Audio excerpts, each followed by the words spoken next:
Time to make the bed. It's the first week of August, and it's hot. Yeah, it's hotter than it's been. Oh, this afternoon with the cloud cover, it's dropping the temperature about 10 degrees. Oh, really? It is. Really? It's not feeling like it was earlier today. Really? Still not comfortable. I didn't say it was totally comfortable, but this morning was unbearable. We are in the middle of a major drought. Major drought. So we need rain. Here. They're worried. Concerningly dry. Yesterday at church, they were talking about ranchers having to start feeding their cows their winter wheat, and people having to sell off their livestock. So they can't feed them. They have nothing to feed them. It's so dry. We're really glad that we don't have a full market garden or something this year. It's been It'd be a struggle. Really dry. But that said, we're making a bed. We have a bed here that we're making. Can you see it? Yeah. We saw this in one of the greenhouse tours that we went in when we went to the high tunnel tour for a couple weeks ago. Yep. And one of the people had a bunch of these. And we're just like, we can do this. This are things that you can scavenge and find. Some of it, yeah. Or purchase inexpensively. Yeah, these are really inexpensive. Like $1.30 a piece where we bought them, brand new. So. Yeah, and you can find them other places. These were already here in our place. Plus we have a location where we're buying several of them for... Yeah, from a friend. They wanted to get rid of them. I didn't want to just take them for free, so we're paying a couple bucks for a bunch of them. And we've got the grass mowed down really low, and then we'll just take you along as we do this. We're filling the bottom up with cardboard first. And we are putting some wood in to make kind of a, what is it called? A hugel? Yeah, hugel culture. A hugel culture. Not real deep, just a little bit. Use up some of our wood that I got out of the pig's place the other day when we made it, and help us so that we don't have quite so much stuff. So this is landscape cloth, not the good stuff yet. We don't have a good source for that, so we're just trying this one with this one, this bed with this. This is what we have. We're putting it down to help suppress the weeds and grass. So we plan to put wood chips all around here, and show on the inside what we're doing there. Okay. Come and do that. On the inside, we're taking the other half of this and bringing it up, and we'll be stapling it to here so that it doesn't allow the dirt to fall through. Then we're putting a couple inches of dirt, of organic soil dirt on the bottom. Then we're putting peat moss. Then we're putting compost.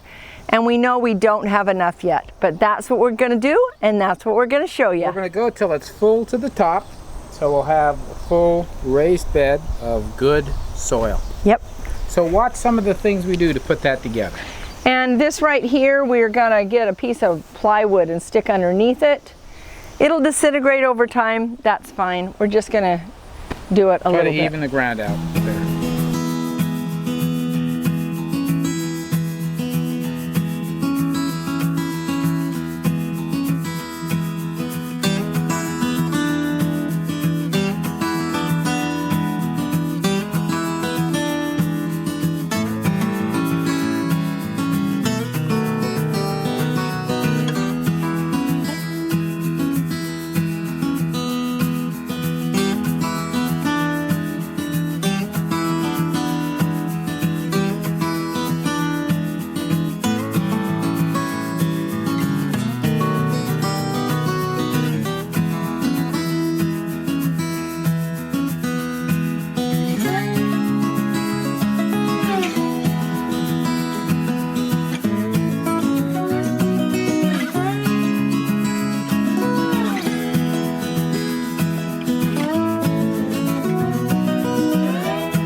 We have about probably 6 or 7 more inches we need to make it Of soil. of soil. So we're going to get a bulk soil. Which is what we wanted to do, but we weren't in a position to do it right now. And we could do this. If you wait to get something started, a lot of times it never happens. Now we got the motivation to finish it off. So we're going to get, probably 2 yards of soil. And then go get 2 yards of compost. And we'll have enough to get the next one going. Yep. And we put the mulch really thick around the side because we know it'll sink down. And we're really trying to suppress the weeds. So the barrier comes up like this and then comes clear to here. So with it being suppressed from the inside and from the outside, the hope is that we don't have weeds. And what we're not showing right now is we're going to take a shovel and cut a V down on the edge so that the grass that tends to grow under things or over, we've got it chopped down so we'll know where we can run the weed eater to cut it out so it doesn't try to grow over and whatever that kind of grass likes to do to get into things. Keep it out of the garden. So there you go. We made our first timber landscape garden. And fun enough when we found one more brick over there by the well and one brick over there. So we're already getting ready to start our next garden. We're going to have 4 of these, but we're not doing the others until our sweet potatoes come out. It's not fancy. It's what we got. It gets the job done. It's very functional. And what's nice about it, and I've had one of our viewers concerned that we're doing a 4-foot bed instead of a 30-inch. And we're doing 30-inch on our market garden, but on this, the nice thing is I can just sit on the side and reach in and sit on the end. Reach in halfway, go to the other side, reach in halfway. This used to be called, back in the 70s when we were first getting started in our gardening adventures, this principle was called the Mittleiter Grow Box. I'm sure there's some differences with that and what we're doing, but the 4-foot wide was typical dimensions, but it also lets you reach out halfway, which is fine. This is a sit down, take it easy garden. This isn't a market garden. This is a kitchen garden, and it's close to the kitchen. And so this is where our food will come from, the fresh that we eat every day. And what's nice about this is we're going to add the ability to put hoops over this for shade cloth, for protection during the colder times. So we'll be able to do winter crops in here. We'll see how long. We hope all the way up through Christmas. We had an amazing opportunity to speak with someone over the weekend who was talking to us about her farm that she grew up on as a child and teenage years and, young adult in Texas. And it was too hot to grow their green beans during the summer. And that's what we found. Our green beans just did not go. The bugs got them. They just were tiny. And the way she described it, I'm like, wow, that's exactly what our green beans. That was the experience we had. And so she said that mid-August to late August, they would plant their green beans. And for the fall harvest, the bugs were gone.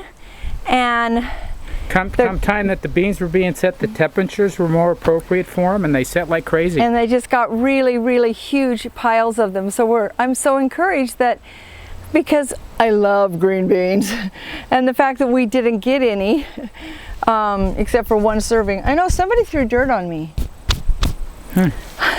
Don't know who that was.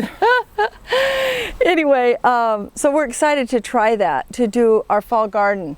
And they said that the broccoli grows so much better that when it gets really cold, it gets sweeter. Yeah, as the temperatures cool down, there's some sweetening of the broccoli. There's several plants. We're just thinking that August is a terrible time for gardens, and we're really excited to try for the fall. Well, it's a great time to start them. Great time for germinating a lot of the different kinds of seeds. Now, seeds like that are really the cool weather crops would struggle to start right now, like the spinach. Yeah, spinach will not start. We need to wait a little while to start the spinach. In fact, I read yesterday that if you stick your spinach seeds into the freezer for 2 weeks during the hot part here, then it will fake them out, and then you start them in your starts, and they'll start a lot easier.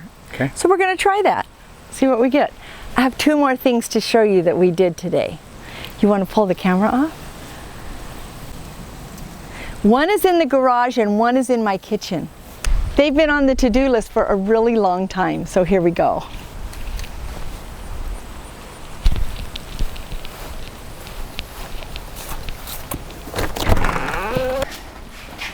This is my big pan shelf. My canners, my ones that we process the chickens with, my big Dutch oven for doing things outside. Who put that shelf up? I did. I drilled the hole, I put the holes in. We still have to get some to put here. I just got a couple of long ones to anchor this for right now. Jim's gonna help me with that part. But I had the level, and I got this straight, and I got that straight, and I was really excited about doing that. I'm trying to learn to do things without him having to do them. And then the other one he did help me with.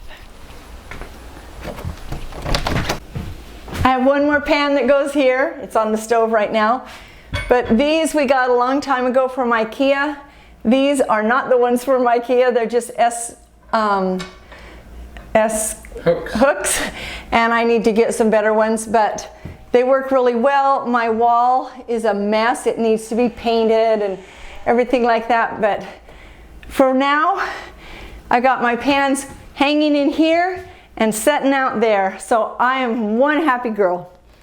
My mouth is so dry, I need water. I bet I have a red face. Very red. Must be hot outside. I just drank a big glass of water. I'm having withdrawals by not doing videos every single day like we were doing them 5 days a week. I'm gonna hold her down now. But I'm not gonna go back to doing it yet because we're still so busy that it is a relief not to have to do a video every day, even though I really miss it. So we'll still do them. They'll come on Tuesdays with our live at 5 Central Time on Thursday, and our and then on Saturday morning it's coming out. And we did discover what went wrong with our live. My phone overheated, and so we're gonna do it on the computer. We had been doing it on the computer for a long time, and then for some reason it wouldn't work on the computer anymore, but now it does again. So we want you to know that we really value you and all the subscribers. Please subscribe if you haven't, if this is your first time to join us. We really appreciate it, and hit the like button, give us a thumbs up. And as always, here's a link if you would like to join our 12 Weeks to Heartiness, where you can learn to eat real food, give up processed food, exercise to regenerate. We'd love to have you be part of it. And we're doing it's been really fun. So come and join us. Thanks, everyone. Thanks for watching. Come on.